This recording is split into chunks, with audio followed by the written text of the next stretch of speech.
Ռուսաստանի Դաշնության նախագահի եւ մի շարք բարձրաստիճան պաշտոնյաների խոսք, որոնք հիմնականում պաշտպանության տակ էին առնում այդ երեք ուժերին եւ չէին էլ թաքցնում դա, որևէ ազդեցություն կարող էր ունենալ ընտրությունների արդյունքների վրա, ընտրողի ազատ կամքի ձևավորման վրա եւ ինչու այս գործոնը դուրս է մնացել ձեր դիմումի փաստարկներից։ Բարձր դատարան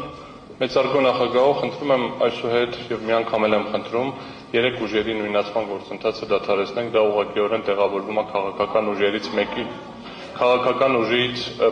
երրորդ անձի քաղաքական պնդումների դաշտի լույսի ներքո, հակառակ դեպքում ես խնդրելու եմ դատավորներից որևէ մեկին, այդ թվում նաև բացակայող երկու դատավորներից որևէ մեկին քննարկեն Տիկին Սեդա Սաֆարյանի մասնակցության հնարավորությունը այս նոր փաստերի լույսի ներքո։